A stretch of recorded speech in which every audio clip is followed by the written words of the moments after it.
말씀은 요한복음 5장 17절부터 20절입니다.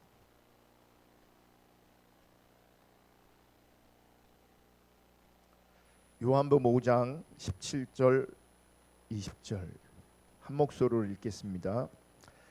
예수께서 그들에게 이르시되 내 아버지께서 이제까지 일하시니 나도 일한다 하시매 그러므로 예수께서 그들에게 이르시되 내가 진실로 진실로 너희에게 이르노니 아들이 아버지께서 하시는 일을 보지 않고는 아무것도 스스로 할 수 없나니 아버지께서 행하시는 그것을 아들도 그와 같이 행하느니라. 아버지께서 아들을 사랑하사 자기가 행하시는 것을 다 아들에게 보이시고 또 그보다 더 큰 일을 보이사 너희로 놀랍게 여기게 하시리라. 아멘. 오늘은 거짓된 예배 16번째 시간이고요. 여러분, 제가 거짓된 예배를 살펴보면서 성경 공부하거나 여러 다양한 시간에서 반복적으로 말씀드리는 것이 있습니다. 성경을 보면 하나님께서 신앙으로 인정하지 않으시는 거짓 신앙이 분명히 있다는 것입니다. 제가 이것을 자주 반복적으로 나누고 있습니다. 성경을 보면 하나님께서 신앙으로 인정하지 않으시는 거짓 신앙이 분명히 있습니다. 그리고 그 거짓 신앙의 흐름은 소수의 흐름이 아니라 주로 대세였습니다. 보편적으로 우리 타락한 인간이 속히 하나님을 떠나 참신앙이 아니라 거짓 신앙에 속해 있을 때가 훨씬 더 역사적으로 많았습니다. 길었습니다. 여러분, 이단만이 거짓이 아니라, 이단은 당연히 거짓입니다. 이단만 거짓이 아니라 내가 얼마든지 거짓일 수 있다는 것을 염두에 두셔야 합니다. 우리도 거짓으로 속히 돌아설 수 있는 존재라는 것을 기억하셔야 합니다. 우리도, 저도. 안타까운 것은 한국 교회는 이 거짓의 문제를 이단의 문제로만 치부합니다. 그래서 정통 교단에 속해 있으면, 우리 교회 가르침이 성경적이면, 더 나아가 가끔 나와 우리를 통하여 선한 일을 감당하게 하시고, 소위 말하는 감정적 은혜가 있고 거기 더 나아가 영적인 경험과 체험이 있으면 우리는, 혹은 나 자신을 결단코 거짓이라는 생각을 눈꼽만큼도 못합니다. 제가 요즘에 우리 교회에서 자기 의에 대해서 굉장히 강력하게 얘기하고 있습니다. 시간마다. 여러분, 자기 의에 우리가 매여 있다면 그 거짓 신앙입니다. 근데 우리가 그 자기 의에 자유롭지 못해요. 나도 모르는 사이에 자기 의에 사로잡혀 있으면 하나님 속히 떠난 겁니다. 여러분, 거짓 신앙은 신앙에 대한 왜곡된 이해를 말하죠. 신앙에 대한 왜곡된 이해. 여러분, 전적으로 타락한 인간은 하나님도 성경도 신앙도 그 어떤 것도 자기중심으로 바라보게 되어 있습니다. 그러니까 타락과 자기중심은 같은 뜻입니다. 같은 표현입니다. 타락이 자기중심이고 자기중심이 타락입니다. 그래서 자기중심이 죄입니다. 이렇게 자기 중립적인 자리에 타락한 인간은 하나님도 성경도 신앙도 그 어떤 것도 자기 관점으로만 보게 돼 있어요. 자기 중심으로 보게 돼 있어요. 근데 문제는 그렇게 자기 관점, 자기 중심으로 바라보면 하나님도 성경도 신앙도 그 어떤 것도 다 왜곡된다는 겁니다. 자기 관점이 내려지지 않으면, 자기 중심이 내려지지 않으면 그 타락한 관점을 가지고 성경을 보고 그 타락한 자리에서 하나님을 대하고 그 타락한 자리에서 이런저런 것들을 판단하고 정죄한다고요. 그러니 나도 모르는 자리에서 사실은 다 왜곡됩니다. 하나님에 대해서도 왜곡되고 성경을 바라보는 것도 왜곡되고 다 왜곡됩니다. 여러분, 지금 우리는 거짓 신앙에 기초한, 특별히 기복 신앙에 기초한 예배에 대해 살펴보고 있습니다. 이 거짓을 살펴보면서 정말 다른 거 말고요, 나 자신을 깊게 하나님 앞에 돌아볼 수 있는 그런 겸손한 시간 될 수 있기를 주님의 이름으로 축복합니다. 여러분, 기복 신앙의 예배에는요, 부드러운 메시지가 판을 칩니다. 부드러운 메시지, 은혜스러운 메시지가 판을 칩니다. 사실은 우리가 존재론적으로 타락한 존재잖아요. 여러분, 일주일 동안 치열한 삶을 살다가 오셨는데, 날씨도 추워갖고 더 치열한 삶을 살았을 것인데, 일주일을 돌아보면 이 시간에 우리가 하나님 앞에 섰을 때에 우리가 어떠한 상태로, 어떠한 모습으로 예배자로 서고 있는가를 보셔야 합니다. 사실은 우리가 결단했는데, 하나님 뜻대로 살고 싶은 열망도 의지도 있는데, 일주일 살아내면서 보면 은혜를 잃어버린단 말이죠. 하나님의 뜻을 자꾸 잃어버린단 말이죠. 그러면 정말 대부분의 많은 사람들은 예배하는 이 자리에 오라 우리가 주님을 예배하자, 기쁨으로 주님을 예배하자, 적극적으로 예배자를 오는 것이 아니라 부끄러워서 연약함을 끌어안고, 그래도 예배해야 되니, 그래도 예배를 선택해야 되니 그렇게 나오는 사람들이 훨씬 더 많을 겁니다. 그러면 우리가 부드러운 메시지를 들어야 됩니까? 우리가 은혜스러운 메시지를 들어야 됩니까? 아니면 나를 보게 하는 메시지를 들어야 합니까? 나를 보게 해야 되는 거죠. 나를 제대로 봐야죠. 내 상태를 제대로 봐야죠. 기복 신앙의 예배에서는 우리의 상태를 보게 하지 않습니다. 그래서 부드러운 메시지가 판을 칩니다. 기복 신앙의 예배에서는 사람 두려움이 가득합니다.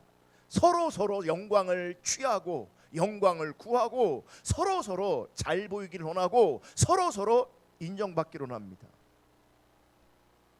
관심이 하나님 그분에게 있는 것이 아니라 사람에게 있습니다. 설교자든 그 메시지를 듣는 사람이든. 또 기복신앙에서는 조건 없는 섬김이 가능하지 않습니다. 다시 말하면 진정한 섬김이 가능하지 않습니다. 여러분, 기복신앙에도요, 종교적 희생, 헌신 가득합니다. 그들에게도 희생이 있다고, 그들에게도 헌신이 있다고.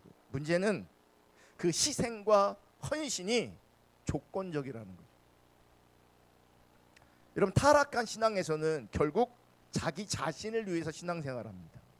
나중에도 한번 더 살펴볼 건데, 자기 자신을 위해 신앙생활하면 그분은 생명을, 구원을 이룰 수 있습니다. 왜냐하면 그건 신앙이 아니기 때문에 그래요. 결국 섬김의 이유가 자기 자신을 위해서. 아무리 헌신과 희생이 많아도 결국은 참다운 섬김이 아닌 자기를 위한 조건적인 섬김이라는 겁니다. 여러분, 자기 자신을 위한 신앙은 결국은 자기를 위한 것도 아닙니다. 자기를 위한 신앙으로 여기기에 자기를 위한 조건 있는 섬김을 합니다. 자기를 위해서 헌신도 합니다. 자기를 위해서 봉사도 합니다. 결국 자기를 위해서 합니다. 근데 시간이 가면 갈수록 하나님 앞에 서면 그건 자기를 위한 신앙이 절대 아닙니다. 자기를 위한 게 아니라고요. 그러니 참된 신앙도 아닙니다. 여러분, 성경에서 말하는 진정한 섬김은 하나님의 일을 내 일로 여기는 겁니다. 하나님의 일을 내 일로 여기는 겁니다. 그리고 하나님의 일을 아무런 조건 없이, 그것도 온 삶으로 그 아버지의 일에 동참하는 겁니다. 여러분, 우리가 하나님을 사랑하면 당연히 하나님 아버지 일에 그렇게 동참하게 돼 있어요. 조건 없이 온 삶으로. 왜요? 사랑하니까. 그 좋은 예가 예수님이세요. 요한복음의 말씀을 좀 읽을 건데, 오늘 본문 요한복음 5장 17절부터 20절. 예수께서 그들에게 이르시되 내 아버지께서 이제까지 일하시니 나도 일한다. 아버지께서 일하시니 나도 일한다. 아버지의 일을 하는 겁니다. 19절. 그러므로 예수께서 그들에게 이르시되 내가 진실로 진실로 너희에게 이르노니 아들이 아버지께서 하시는 일을 보지 않고는 아무것도 스스로 할 수 없나니. 예수님은 하나님께서 하시는 일을 보지 않으면 스스로 아무것도 할 수 없다라고 말씀하셨어요. 그러니까 하나님의 일을 아들에게 보이시면, 알리시면 그 일을 감당해 내시는 거예요. 그래서 하나님의 일이 예수님께 비춰지고 보여지고 알려지지 않으면 예수님은 아무것도 할 수 없었어요. 왜냐하면 자기 일이 아니니까. 예수님은 자기 일을 하는 사람이 아니에요. 예수님은 하나님의 일을 하는 사람이에요. 그래서 하나님의 일이 예수님에게 알려져야 되는 거죠. 하나님의 일을 봐야 되는 거죠. 그래야 동참하게 되는 거죠. 20절. 아버지께서 아들을 사랑하사 자기가 행하시는 것을 다 아들에게 보이시고. 이 사랑의 관계 안에서 아버지가 아버지의 일을 사랑하는 아들에게 보인단 말이죠. 보여준단 말이죠. 그럼 아들은 당연히 보여준 그 일에 조건 없이 온 삶으로 동참하는 겁니다. 요한복음 10장 37절 38절. 만일 내가 내 아버지의 일을 행하지 아니하거든 나를 믿지 말려니와 내가 행하거든 나를 믿지 아니할지라도 그 일은 믿으라. 아버지의 일을 지금 행하고 있다라고 분명히 말씀하고 있죠. 요한복음 14장 10절 12절 또 4장 34절 14장 10절 12절 먼저 읽을게요. 내가 아버지 안에 거하고 아버지는 내 안에 계신 것을 내가 믿지 아니하느냐. 내가 너희에게 이르는 말은 스스로 하는 것이 아니라 아버지께서 내 안에 계셔서 그의 일을 하시는 것이라. 지금 내가 너희들한테 하고 있는 이 말도 내가 스스로 하는 것이 아니라 아버지께서 내 안에 계셔서 그의 일, 누구의 일을 하시는 거예요? 하나님의 일, 아버지의 일을 하신다라고 말하고 있어요. 그러니까 말하는 것조차도 예수님은 자기 마음대로 하지 않았어요. 하나님께서 이르게 하시는 대로, 하나님께서 원하시는 대로, 하나님께서 말씀하시는 대로 그대로 하셨다는 거예요. 그래서 내 말은 내 말이 아니라 아버지의 말이 되는 거고, 내 일은 내 일이 아니라 누구의 일이 되는 거예요? 아버지의 일이 되는 거예요. 그러니까 예수님이 일하고 예수님이 말하고 있지만 사실은 이 일은 하나님의 일이었고 하나님의 말씀이었던 거죠. 그러니까 예수님 자신이 드러나는 게 아니고, 예수는 나는 스스로 아무것도 할 수 없다, 나는 아무것도 아니다, 늘 그렇게 말씀하세요. 나는 아무것도 아닌 거예요. 그래서 내가 일하면 그건 하나님의 일이 드러나는 거고, 내가 말하면 하나님의 말이 드러나는 거예요. 거긴 예수의 자리가 없어요. 하나님만 드러나시는 거예요. 아버지의 일에 그렇게 동참하는 거예요. 누가? 예수님께서. 내가 아버지 안에 거하고 아버지께서 내 안에 계심을 믿으라. 그렇지 못하겠거든 행하는 그 일로 말미암아 나를 믿으라. 내가 진실로 진실로 너에게 이르노니 나를 믿는 자는 내가 하는 일을 그도 할 것이요 또한 그보다 큰 일도 하리니 이는 내가 아버지께로 감이라. 지금 말씀을 보면 예수님께서 반복적으로 아버지의 일, 아버지의 일, 아버지의 일을 말씀하고 있어요. 지금 예수님께서 말씀하시는 아버지의 일은 흔히 일반적으로 주의 일이라고 말하면서 우리는, 그러니까 예수님이 주의 일, 아버지의 일을 하면서 아버지를 위해서 열심히 예수님 스스로가 무언가 계획하고 열심히 무언가를 감당한 것, 이게 주의 일이 아버지의 일이 아니라는 거죠. 그럼 우리가 주님을 따를 때도 마찬가지예요. 내가 하나님을 위해서 내가 무언가를 계획해서 그것을 열심히 감당해내는 것, 그게 교회의 일, 그러니까 아버지의 일, 그게 주님의 일, 그런 게 아니라고요. 예수님은 그렇게 사역하지 않으셨습니다. 철저하게 예수님은 나는 스스로 아무것도 할 수 없다라고 말씀하셨어요. 그러니까 예수님께서 말씀하신 아버지의 일은 하나님께서 예수님에게 하나님의 행하심을 보이신 그 일을 말하는 거였어요. 보이신 그 일, 하나님께서. 그리고 예수님은 아버지가 일하시는 것을 보았을 때 자신의 모든 것으로 그 일에 동참했습니다. 그 아버지의 일에 조건 없이 온 삶으로 동참할 때에는 큰 대가를 치르기도 했어요. 때로는 사람들의 비방과 오해를 감수해야 했어요. 그럼에도 불구하고 아버지께서 보이신 그 일을 예수님은 온 삶으로, 온 힘으로 감당해내셨어요. 이렇게 예수님은 아버지의 일에 동참하실 때에 전혀 자기 목적을 위해 하지 않으셨어요. 자기 목적이 있지 않았어요.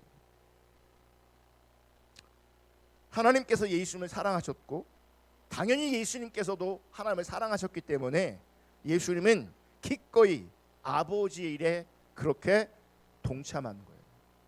아멘. 아버지의 뜻이 온전히 이루어지도록 자기의 모든 것으로 아버지 일에 동참하는 것, 그것 자체로 예수님은 기쁨이었고 그것 자체가 목적이었어요. 아버지의 뜻이 이루어지는 것이 기쁨이었고 아버지의 일에 동참하는 게 기쁨이었고 그게 예수님의 목적이었어요. 그래서 예수님은 심지어 그 아버지 일에 동참하는 것을 자신의 양식으로 삼았어요. 요한복음 4장 34절. 내가 예수께서 이르시되 나의 양식은 나를 보내신 이의 뜻을 행하며 그의 일을 온전히 이루는 이것이니라. 여러분, 우리가 왜 복잡한 인생을 사는 줄 아십니까? 왜 어려운 인생을 사는 줄 아십니까? 나를 위해 살기 때문에 어려운 거예요. 왜요? 내 뜻대로 안 되거든요. 내 뜻 안 돼요.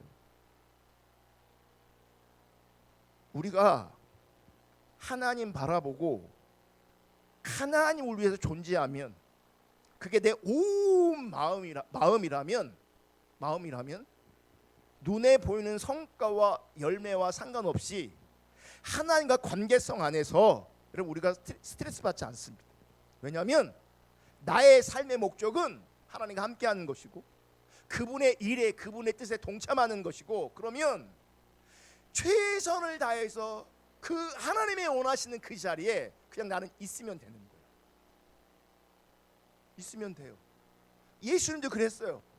그렇게 했더니 때로는 핍박이 와, 때로는 오해가 있어, 때로는 비방이 있어. 상관이 없어요. 왜냐하면 나의 목적은 하나님의 일에 동참하는 것 자체이니까 그래요. 그것으로 기쁨이 있는 거죠. 그것으로 만족이 있는 거죠. 그래서 의의 방이 와도 그게 중요한 게 아니에요. 분명히 오해가 있으면 핍박이 있으면 어렵죠. 힘들죠. 하지만 내 관점은 예수님처럼 그냥 주님의 일에 동참하는 거고 주님과 함께하는 거예요. 그러면 그 오해도 그 비방도 버틸 수 있어요. 존귀하게 버티게요.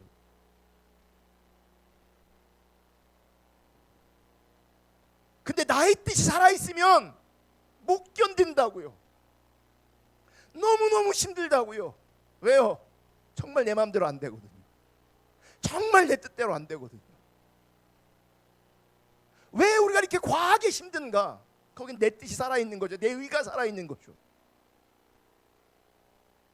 왜 과하게 우울한가? 내 뜻이, 내 의가 살아있는 거예요. 안 되거든요. 내가 원하는 반응이 아니거든요. 내 뜻이 아니거든요. 이게 내가 원하는 삶이 아니거든요. 그래 너무 힘들죠. 나의 양식은 나를 보내신 이의 뜻을 행하며 그의 일을 온전히 이루는 것이라. 여러분 이게 참다운 섬김이에요. 자, 우리가 밥 안 먹으면 삽니까? 못 삽니까? 못 살죠. 못 살죠. 우리가 너무 병들어서 아파서 아무것도 못 먹는 처지에 있을지라도 어떻게 하는지 아시가? 미음이라도 써서 먹여요. 왜냐면 먹어야 사니까. 그것도 못하면 오늘날은 의학이 좋아서 닌거 맞잖아요. 살게 하려고. 예수님이 사는 방식, 양식이에요. 양식. 뭐예요? 그분의 뜻을 행하는 것이 양식이라고요. 밥이라고요. 그분의 뜻대로 살지 않으면 못 사는 거예요. 그게 양식 같은 거. 예수님에게. 이게 참다운 섬김이에요. 그런데 기복신앙에서는 이러한 섬김을 찾아볼 수가 없어요. 모든 것이 조건적이고 결국은 자기 목적을 위한 수단에 불과한 거예요. 그래서 오늘날 정말 적지 않은 성도들이, 아니 많은 성도들이 하나님께 예배드리러 나올 때 나름대로 사모하는 마음이 있을지 몰라도 결국은 그 사모하는 마음을 가지고 열심히 기도할지 몰라도 혹은 헌신하고 봉사할지 몰라도 결국은 그들이 원하는 바는 자기 감정이 은혜라는 것으로 채워지는 것이고 자기 문제가 해결되는 것이고 자기가 위로받는데 온갖 목적이 있어요. 온갖 관심이 거기에 있어요. 은혜 받고 위로받는 것, 그리고 내가 잘 되는 것, 내 문제가 해결되는 것.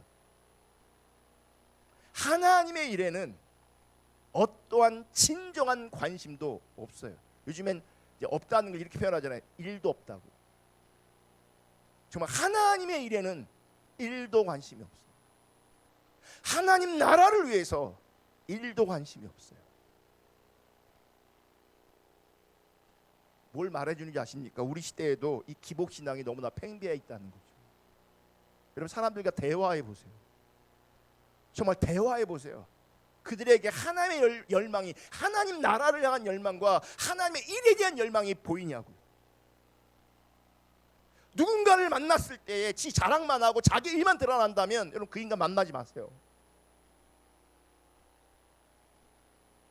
해가 되는 거죠. 영적 생활에 도움이 안 되는 거예요. 하나님의 일에 관심이 있어야죠. 하나님의 일에, 하나님의 뜻에 관심이 있어야죠. 그리고 그것을 나눠야죠. 어떻게 하면 우리가 하나님의 뜻을 담아낼 수 있을까? 어떻게 하면 예수님처럼 하나님의 뜻을 이룰 수 있을까? 거기에 우리의 관심이 있어야 되는 거죠. 여러분, 그게 참신앙이에요. 그게 마가복음 8장 35절에 이렇게 말씀하세요. 놀라운 말씀이요. 누구든지 자기 목숨을 구원하고자 하면 잃을 것이요, 누구든지 나와 복음을 위하여 자기 목숨을 잃으면 구원하리라. 여러분, 우리 시대의 많은 사람들이 왜 몸부림치는가? 자기를 구원하려고 하는 거예요. 살려고 하는 거예요. 왜 거짓말하냐? 살려고 하는 거예요. 살려고. 우리의 많은 모습들이, 많은 선택들이 결국 왜 그렇게 하는 겁니까? 살려고 그렇게 합니다. 근데 자기 목숨을 스스로 구원하고자 하면 결국은 어떻게 된다고요? 잃을 거래요. 무엇에 대한 열망이 강한데? 자기에 대한 열망이 강해요. 자기 구원에 대한 열망이 강해요. 근데 잃어버려요. 누구든지 나와 복음을 위하여 자기 목숨을 버리면, 자기 목숨을 잃으면 그 사람은 어떻게 돼요? 구원하리라.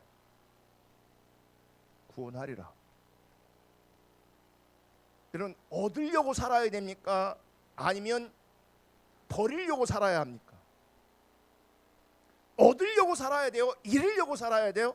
하나님 앞에서는 하나님을 위해서, 하나님 나라를 위해서 잃으며 살 때에, 버리며 살 때에 거기엔 구원이 있는 거예요.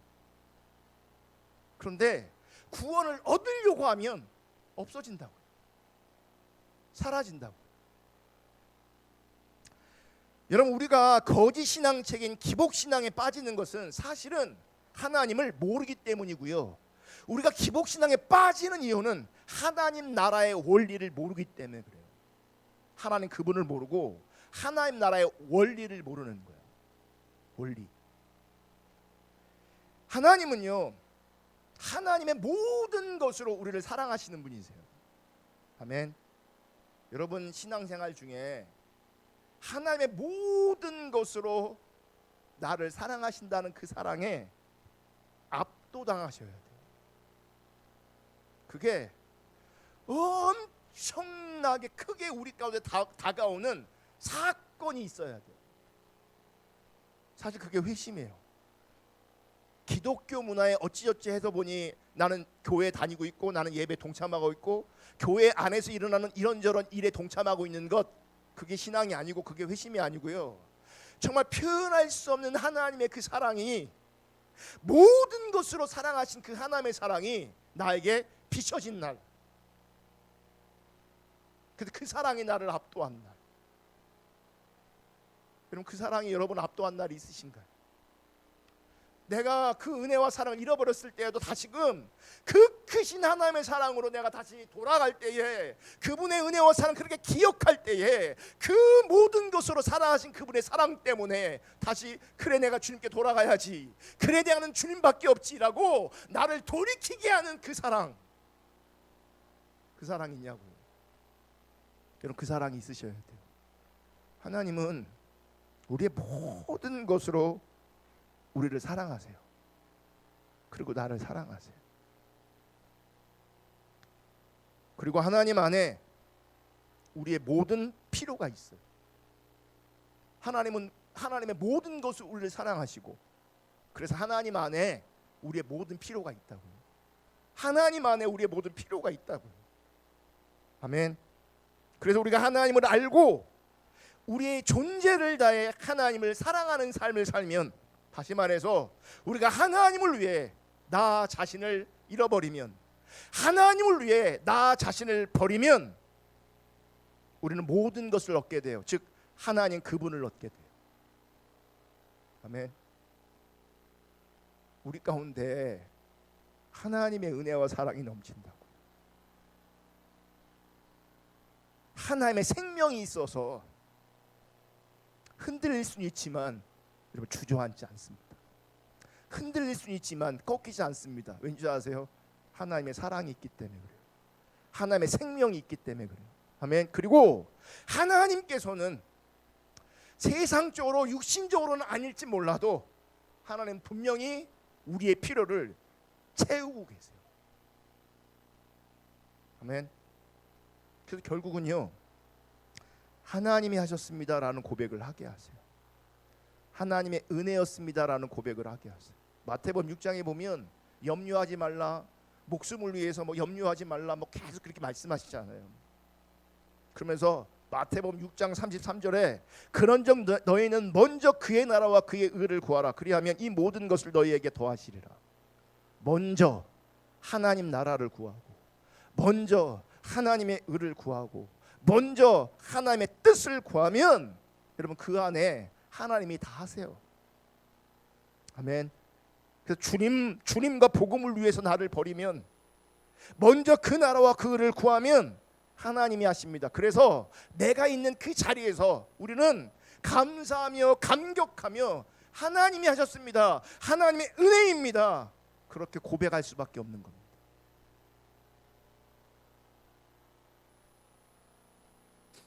사실 우리 교회가 시작할 때 빵원으로 시작한 교회입니다.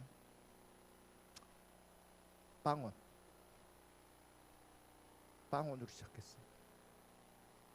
결국 그렇게 됐어요. 정말 아무것도 없는 자리에서 교회가 생겨난 겁니다. 여러분 지금 우리 교회 자산이 10억이에요. 이 건물만 10억이에요. 아무것도 없는 곳에서 10억이 됐어요. 부동산 업자가 그러더라고, 한 10억 될 것 같다고. 아무것도 없는 자리에서 누가 한 거예요? 하나님이 하신 거죠. 우리가 뭐 했어요? 아니요, 우리는 그냥 하나님만 찾았어요. 우린 전도도 많이 안 했어요. 정말 많이 안 했어요. 또 우리가 잘한 게 뭔지 아십니까? 우리는 우리의 머리를 굴리지 않았어요. 우리가 계획하지 않았어요. 주시는 대로 열리는 대로 열어 주시는 대로 그냥 그때그때 감당했어요. 그리고 직면했어요. 어쩔 때는 정말 내일이 안 보였어요. 정말 내일이 안 보여서 얼마나 답답한 시간들이 있었는지 몰라요. 그때마다 먼저 그 나라와 그 의를 구했어요. 그때마다 그냥 주님을 예배했어요. 어떤 분들은요, 여기서 잘 안 되면 여기로 옮기고, 여기서 잘 안 되면 여기로 옮기고, 이런 분들 진짜 많거든요. 이렇게도 해보고 저렇게도 해보고, 이 방법도 써보고 저 방법도 써보고. 그랬던 많은 교회들이요, 지금 그러니까 평균도 유지가 안 돼요. 다 안 좋아졌어요.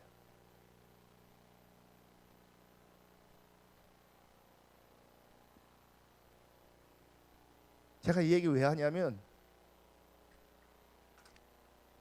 그래도 그냥 주님 바라보고 예배하고 그때그때 하나님의 일에 동참하는 데 섰을 때에 하나님이 하나님의 일을 하시는 겁니다. 그래서 은혜라고 말하는 거죠. 주님의 은혜라고. 여러분, 내가 있는 그 자리에서 이 고백이 가장 귀한 거예요. 내가 딱 주님을 따라가다가 주님을 위해 힘쓰다가 딱 멈춰서 뒤를 돌아보면서 주님의 은혜입니다. 내가 살아온 곳이, 내가 걸어온 것이, 내가 버틴 것이 주님의 은혜입니다. 누가 볼 때는 대단한 것처럼 안 보이지만, 누가 볼 때는 별 볼일 없는 것처럼 보이지만 저한테는 분명합니다. 하나님의 은혜인 것이, 하나님이 인도하신 것이. 제가 100% 잘한 건 아니지만, 우리가 그렇게 100% 잘한 건 아니지만, 그래도 몸부림쳤어요. 하나님 뜻대로 해보려고. 하나님 뜻대로 해보려고 몸부림쳤어요. 하나님 방법대로 해보려고 몸부림쳤어요. 내 머리 굴리지 않았어요. 그저 하나님 앞에 있었어요. 하나님 그분을 구했어요. 그랬더니 여러분 같은 귀한 분들 만나게 하시고, 또 하나님께서 교회를 빚어가시고 세워가시고. 할렐루야. 은혜인 겁니다. 제가 여러분이 제 앞에 있는 게 은혜이듯이 여러분 앞에 제가 있는 것이 은혜일 수 있기를 주님의 이름으로 축복합니다. 그래서 우리는 먼저 그 나라와 그 의를 구해야 합니다. 지금 힘들어도 어려워도 그럼 먼저 그 나라와 그 의를 구하며 가보십시오. 끝내 내가 있는 자리에서 내 입에서는 이 고백이 나올 거예요. 하나님이 하셨습니다. 하나님의 은혜입니다. 내가 했으면 그 고백이 안 나올 겁니다. 내가 무언가를 이루었으면 그분에게서 하나님의 은혜란 말이 절대 나올 수가 없습니다. 왜냐하면 자기가 있으니까. 자기가 있으니까. 정말 하나님의 은혜라고 고백할 수 있는 그런 놀라운 은혜가 우리 가운데 있기를 주님의 이름 축복합니다. 하나님의 백성들이 기복신앙에 빠져서 하나님을 자기 목적을 위한 수단으로 삼으면, 다시 말해서 우리가 우리 자신을 얻고자 하면, 우리가 우리 자신을 구원하고자 하면 하나님 분명히 말씀하세요. 모든 걸 잃어버릴 것이다. 다 잃어버릴 것이다. 여러분, 바벨탑을 쌓을 땐 좋습니다. 얼마나 희망적입니까? 한 층 한 층 올라갈 때마다 그 성취감, 그 행복감. 결국 바벨탑을 기억하십시오. 무너졌습니다. 하나님 없이 탑을 쌓을 때에 하나님을 위해서, 하나님을 수단 삼아서 자기 목적을 이루는 삶을 살아갈 때에 그게 아무리 커도 아무리 위대해도 결국은 무너지게 돼 있고, 얻고자 하면, 구원코자 하면 결국은 무너지고 잃어버리게 된다는 것을 반드시 기억하십시오. 이게 하나님 나라의 원리입니다. 하나님 나라의 원리. 쥐고 있으면 사는 게 아니고요, 손을 펴 나눌 때 내가 사는 겁니다. 버릴 때 사는 겁니다. 네가 나를 섬겨야 내가 사는 게 아니고 내가 섬겨야 내가 사는 겁니다. 이게 하나님 나라의 원리입니다. 먼저 그 나라와 그 의를 구할 때에 하나님이 우리의 모든 필요를 채우십니다. 하나님 안에 우리의 필요가 다 있습니다. 여러분, 기복신앙이 치명적인 이유는 기복신앙에서는 하나님과 친밀한 교제가 절대 가능하지 않습니다. 본인은 친밀하다고 말할지 모르겠지만 그건 그분의 착각입니다. 거짓신앙, 기복신앙에서는 하나님과 친밀한 교제가 결단코 가능하지 않습니다. 기복신앙에서는 하나님을 수단 삼고 있고 자기 목적 탐심에 사로잡혀 있기에 영적 분별력이 당연히 어두워집니다. 그렇게 다 왜곡되게 보는 거죠. 참신앙, 하나님의 의도, 하나님의 뜻 잘 안 보입니다. 보일 수가 없습니다. 하나님의 통치와 다스림 아래 있지 않습니다. 어떻게 하나님을 수단 삼는 사람이 하나님의 통치와 다스림 아래 거할 수 있겠습니까? 하나님의 목적이어야 우리가 그분의 통치와 다스림을 갈망하게 되는 것이지, 하나님의 수단이라면 어떻게 그분의 통치와 다스림이 가능하겠냐고요. 그러니까 임재도 거치는 거죠. 진짜 하나님의 임재가 없는 거예요. 여러분, 하나님 앞에서의 참다운 순종은 전적인 순종입니다. 여러분, 하나님을 사랑하는 사람은 하나님께만 전적으로 순종합니다. 하나님께만. 하나님을 사랑하지 않는 사람은 하나님께 전적으로 순종하지 않습니다. 하나님께 전적으로 순종하는 사람이 하나님을 사랑하는 사람입니다. 하나님께 전적으로 순종하지 않는 사람은 하나님을 사랑하지 않는 사람이에요. 자, 요한복음 14장 15절 다 같이 읽습니다. 시작. 너희가 나를 사랑하면 나의 계명을 지키리라. 사랑하면 지키게 돼 있어요. 사랑하니까. 이 순종에 문제가 있으면 결국 어디에 문제가 있는 줄 아세요? 사랑에 문제가 있는 거예요. 순종이 어려운 게 아니에요. 사랑하면. 순종이 어려워요? 사랑하지 않기 때문에 그래요. 요한복음 24장 21절. 나의 계명을 지키는 자라야 나를 사랑하는 자니 나를 사랑하는 자는 내 아버지께 사랑을 받을 것이요 나도 그를 사랑하여 그에게 나를 나타내리라. 나의 계명을 지키는 자라야 나를 사랑하는 자니. 요한복음 14장 23절. 예수께 대답하여 이르시되 사람이 나를 사랑하면 내 말을 지키리니 내 아버지께서 그를 사랑하실 것이요 우리가 그에게 가서 거처를 그와 함께 하리라. 사람이 나를 사랑하면 내 말을 지키리니 내 아버지께서 그를 사랑하실 것이요. 사랑, 순종, 사랑이 더 깊어지는 거죠. 사랑의 관계 속에서 순종할 때 사랑이 더 깊어진다고요. 더 커진다고요. 더 온전해진다고요. 요한복음 14장 24절. 나를 사랑하지 아니하는 자는 내 말을 지키지 아니하리니 너희가 듣는 말은 내 말이 아니요 나를 보내신 아버지의 말씀이니라. 제가 여러분, 우리가 그 하나님의 은혜를 기억하는 관점에서 절기라는 하나님의 법이 우리 가운데 주어져 있어요. 그죠? 이제 구약의 절기랑은 좀 달라졌지만 이제는 뭐 성탄절, 구약에는 그런 절기가 없잖아요. 예수 그리스도를 중심으로 해서 절기의 성격이 달라지고 표현이 달라졌을지 몰라도 의미는 똑같아요. 하나님의 은혜와 사랑을 기억하는 거죠. 여러분, 주일 성수하는 것도 하나님의 은혜를 기억하기 위해서 우리가 모여 있는 거예요. 맞습니까? 기억해야 돼요. 우리는 하나님의 은혜를 의지적으로 기억해야 돼요. 아멘. 왜 그러냐면 우리는 근본적으로 타락한 존재이기 때문에 의지를 들여 기억하려고 하지 않으면 우리는 금방 잊어먹고 속히 하나님을 떠날 수밖에 없는 존재예요. 나는 너무너무 금방 잊어버려요. 나는 금방 하나님을 떠나요. 그분은 매일매일 할 수만 있으면 매 순간순간마다 그 은혜를 기억하셔야 돼요. 그래야 안 떠나요. 그래야. 모든 사람이 그런 건 아니지만 나는 주일 성수 한 번만으로도 하나님의 놀라우신 은혜와 사랑을 기억해요. 그러면 그분은 한 번만 예배 드려요. 근데 우리가 그런 존재냐고요. 다른 것에 쉽게 너무나 빨리 마음을 뺏기잖아요. 하나님 잃어버린다고요. 그래서 우리는 주일 성수라는 걸 통해서 절기를 통해서 하나님의 은혜와 사랑을 적극적으로 내가 기억하는 자리에 서는 거예요. 그게 신앙생활이에요. 복 받으려고 주일 성수하는 게 아니에요. 복 받으려고 절기를 지키는 게 아니에요. 이미 우리의 모든 것으로 우리를 사랑하신 하나님의 은혜와 사랑을 절기를 통하여 주일 성수를 통하여 기억해내는 거예요. 그게 하나님의 법이에요. 하나님의 명령이에요. 아멘. 그런데 기억하세요, 여러분. 주일 성수 절기를 지키는 것은 이게 잘 지켰냐 못 지켰냐 구분을 우리가 할 수가 없어요.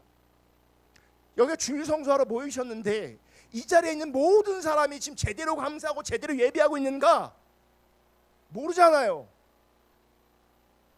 검증이 안 된다고요. 여기 다 있으니까 일단은. 그래 안 그래요? 근데 제가 놀라운 걸 깨달았어요. 11조는요 분명한 수치가 정해져 있는 하나님의 법이에요. 이거는 분명한 수치가 있기 때문에 순종했는지 순종하지 않았는지, 계명을 지켰는지 지키지 않았는지가 분명히 드러나요. 예수님께서 분명히 말씀하세요. 나를 사랑하는 사람은 내 말을 지키리니 나를 사랑하지 않는 사람들은 내 말을 지키지 않는다고 분명히 말씀하고 있거든요. 자, 제가 신호 위반을 했어요. 범칙금이 날라왔어요. 거기에 뭐라고 써 있냐면 요즘에 그 30km 위반하면 얼마 나옵니까? 얼마 나와요? 13만 원 나와요? 그렇게 많이 나와요? 자, 예를 들어서 보세요. 이제 그만하세요. 그게 뭐가 중요하다고. 예를 들어서 10만 원짜리 고지서가 나왔어요. 10만 원짜리 고지서 나왔어요. 그러면 9만 원 내면 받아줍니까? 받아줘요, 안 받아줘요? 9만 원 내면 다 낸 거 아니에요. 안 받아줘요. 그러니까 우리는 봐요. 왜 거기 고지서대로 모든 사람들이 고지서대로 그대로 순종합니다. 전기세, 수도세, 범칙금 거기 기록한 모든 그대로 우린 똑같이 내요. 그걸 나라에서 요구하니까. 그래 안 그래요? 그럼 더 내는 사람 있어요? 덜 내는 사람 있냐고요? 없잖아요. 왜냐하면 분명한 수치가 있어요. 하나님의 법 안에 여러분 분명한 기준은, 그러니까 선명한 수치가 기록된 것 11조예요. 네 수입의 10분의 1 이건 정해져 있는 거예요. 그러면 이거를 정직하게 하지 않으면 지킨 거예요, 안 지킨 거예요? 안 지킨 거죠. 사랑하지 않기 때문에 안 지키는 거예요. 사랑하면 내 말을 지킨대요. 정직하게. 정직하게.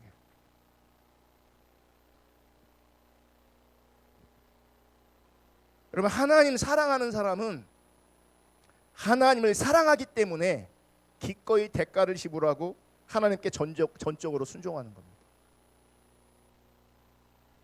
그러한 사람은 하나님을 신뢰하고 사랑하기 때문에 그렇게 합니다. 그런 사람에게는 순종이 부담이 아니라 기쁨이요 특권입니다. 보면 우리가 얼마나 하나님의 은혜를 기억하고 있지 않은지, 얼마나 우리는 여전히 자기 유익과 자기 이익에, 자기 중심에 빠져 있는지를 보는 겁니다.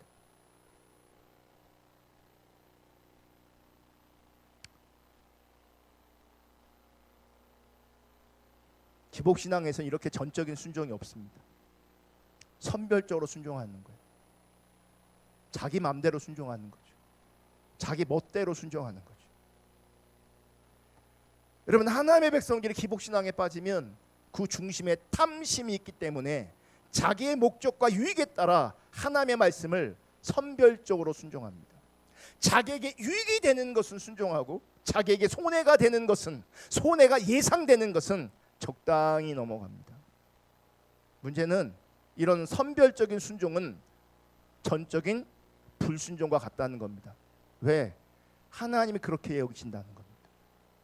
선별적인 순종은, 부분적인 순종은 전적인 불순종과 같아요. 대표적인 예가 사무엘상 15장에 나오는 사울입니다. 하나님께 사울에게 아말렉을 쳐서 사람이든 짐승이든 모든 생명 있는 것을 다 쳐서 죽이라고 말씀하셨어요. 그런데 사울은 아말렉 왕 아각을 살려둡니다. 다 죽이지 않아요. 양, 소 등 짐승 중에서도 가장 좋고 기름진 것은 남기고 나머지를 죽여요. 하나님이 그걸 아시고 사무엘을 보냅니다. 사울이 사무엘을 맞이할 때 자기는 순종했잖아요. 한 90%, 95% 순종한 것처럼 보이잖아요. 기쁨으로 사무엘을 맞이합니다. 이미 하나님은 그를 버리기로 작정하셨는데, 사무엘을 사울에게 보낸 이유는 뭔지 아세요? 내가 너 버렸어, 그 메시지 전하라고 보낸 건데, 그것도 모르고 사무엘이 오자 반긴단 말이죠. 할렐루야 하면서 자기 순종했다는 거예요. 그런데 95% 이상 순종한 것처럼 보여도 선별적으로 순종한 그의 모습을 바라보면서 하나님은 전적인 불순종이라고 말씀하시면서 그를 버리셨어요. 그러니까 모양적으로는 너무 잘하고 있는 것처럼 보이고 순종하는 것처럼 보여도 그 안에 있는 선별적 순종 때문에 불순종으로 여기셔서 그를 버리셨다. 그가 버림을 당했다.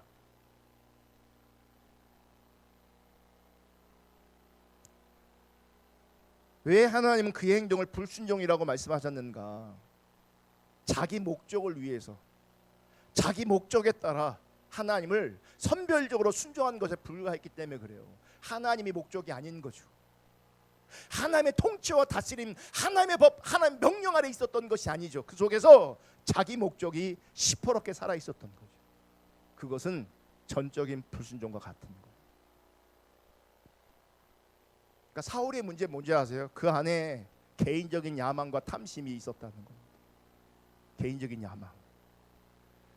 사울이 처음 세워졌을 때 여러분 기억하십니까? 그는 겸손했습니다. 그래서 하나님 세우셨습니다. 시작은 겸손했는데 왕의 자리에 올라가서 그는 변질되었던 것 같습니다. 그 안에 야망이 더 굳건해졌어요. 탐심이 더 굳건해졌어요. 그래서 보세요. 다윗이 왜 그렇게 사울 때문에 고생을 했습니까? 사울은 천천히요, 다윗은 만만이라 못 견디는 거예요. 내가 인기가 있어야 되는데, 내가 주목을 받아야 되는데, 이게 다윗에게로 나누어지는 것, 다윗이 더 인기가 있는 것 감당을 못하는 거죠. 왜요? 자기중심 때문에, 이 탐심 때문에, 이 야망 때문에 그런 거예요. 여러분, 권력이, 어떤 힘이 우리를 이렇게 변질시킬 수 있다는 걸 기억하셔야 돼요. 그래서 개념 없이 복을 구하면 안 돼요. 지금 사울은요, 왕 돼서 망한 사람이에요. 왕 안 됐으면 이렇게 비참한 자리에 떨어지지도 않았을 거예요. 왕 되었기 때문에 그 권력으로 말미암아 변질되어져서 하나님께 버림받는 자리까지 간 거예요. 복을요, 함부로 구하면 안 돼요. 그래서 그리고 우리의 복은 분명해야 돼요. 하나님 그분이셔야 돼요. 여러분이 원하는 삶이 사라지면 그게 복 같죠? 아니요. 그것 때문에 생명을 잃을 수 있고 구원을 잃을 수 있어요. 우리가 변질될 수가 있다고요. 우리가 사울은 그 왕의 자리에서 변질된 거예요. 그 탐심이 다뤄진 게 아니라 탐심이 더 강화된 거죠. 개인적인 야망이 내려지는 게 아니라 그 개인적 야망이 더 강화된 거예요. 더 세진 거라. 그래서 자기 목적을 위해서, 자기 인기를 위해서, 자기 이름을 위해서 아각을 살려준 거죠. 자기를 위해서 하찮은 것은 다 죽여버렸지만 괜찮은 것은, 값진 것은 다 뭐 하는 거예요? 남겨두는 거죠. 여러분, 사울은 그 속에 탐심이 가득하여 기복신앙에 빠져 있었기 때문에 그 삶에는 사람 두려워함이 가득했습니다. 사람들이 나를 어떻게 보는가. 그래서 사울은 천천히요, 다윗은 만만이라 할 때 그 사람이 자기를 바라보는 인식이 중요했다고요. 그걸 두려워했다고요. 사람들에게 내가 어떻게 보이느냐, 이게 중요한 거예요. 그래 다윗을 죽이려고 하잖아. 영적 분별력이 상실되는 거예요. 사울에게는 궁극적으로 하나님의 명령에 순종하는 것보다 사람들에게 잘 보이는 것이 중요했어요. 그랬던 그를 하나님은 최종적으로 버렸다. 내가 너 버렸다라고 말씀해요. 자, 여러분, 어느 날 하나님이 나를 버렸다고 말씀하세요. 그럼 그 음성을 들으면 우리가 어떻게 반응해야 옳습니까? 어느 날 하나님 당신을 버렸다고, 여러분을 버렸다고 말씀하시면 우리가 어떻게 반응해야 되냐고요. 사울은 이렇게 반응해요. 사무엘상 15장 30절, 여기 앞에는 없습니다. 사울이 이르되 내가 범죄하였을지라도 이제 청하옵나니 내 백성의 장로들 앞과 이스라엘 앞에서 나를 높이사.